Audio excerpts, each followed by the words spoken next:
Selamat datang di Pura-Pura Audiobook.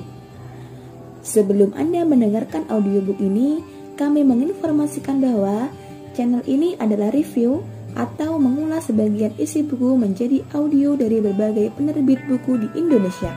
Untuk membaca keseluruhan buku, kami menyarankan membeli buku aslinya di toko kesayangan Anda, baik online maupun offline, dan lebih lagi langsung kepada penulisnya. Keberadaan channel ini dimaksudkan untuk membantu Anda mendapatkan pengetahuan dari buku-buku kesayangan Anda. Pura-Pura Audiobook membantu Anda membaca buku dengan audio.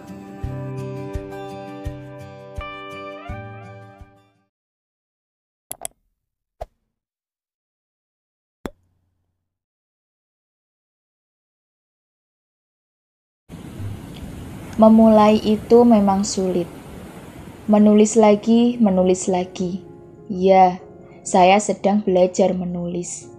Bukan karena saya tak bisa menulis. Kalau hanya menyalin tulisan sih, siapapun bisa, asal mau meniru saja. Begitu kan? Tetapi saya ingin menuliskan isi hati dan pikiran.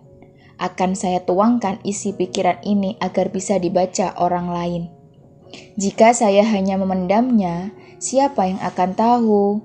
Seperti yang pernah saya pelajari dari guru ngajiku, sampaikanlah walau hanya satu ayat. Begitulah yang ingin saya tuliskan. Saya ingin menyampaikan apa yang saya miliki kepada orang lain lewat tulisan. Paling tidak untuk siswa saya.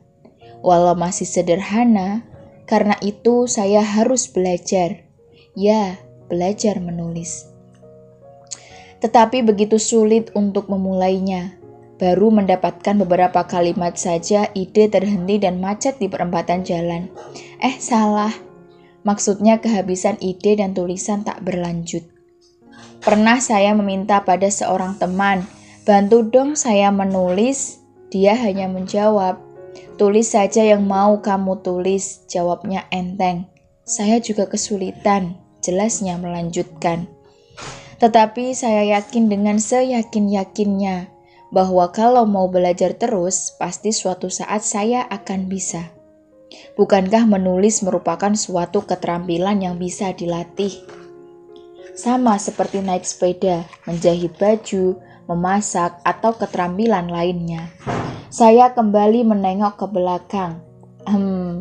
Maksudnya mengingat-ingat kembali keterampilan apa yang dulu saya tidak bisa, tapi sekarang bisa saya lakukan. Ternyata banyak sekali. Dulu kecil saya tidak bisa membaca dan menulis kalimat. Sekarang bisa karena bapak dan ibu guru telah mengajarinya. Dulu tidak bisa memasak, sekarang sudah bisa. Menjahit juga bisa meskipun sekarang tidak sempat lagi. Mengoperasikan komputer walau masih gagap juga bisa.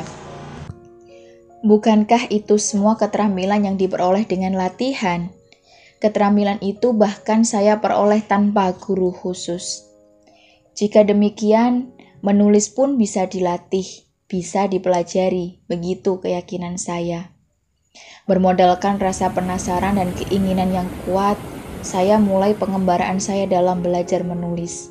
Saat membuka laptop dan terhubung internet, tangan saya seperti tak sabar untuk klik tautan yang berbau tentang tulisan. Grup menulis saya ikuti. Penulis saya tambahkan sebagai teman, penerbit juga demikian.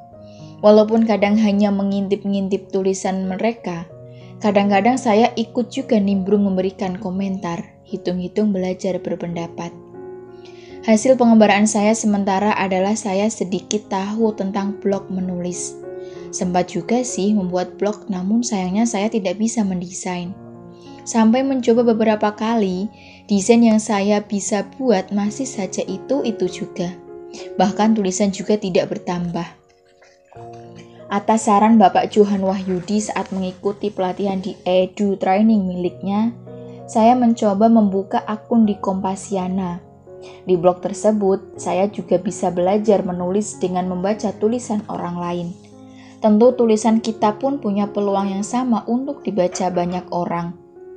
Tapi tak apalah, setidaknya saya telah mencoba. Semua butuh proses, tidak serta-merta mak bedunduk kalau kata orang Jawa. atau instan bahasa kerennya. Yang penting jangan menyerah dan tetap semangat. Semua akan indah pada waktunya. Yang pasti tak akan pernah ada akhir kalau kita tak pernah memulainya.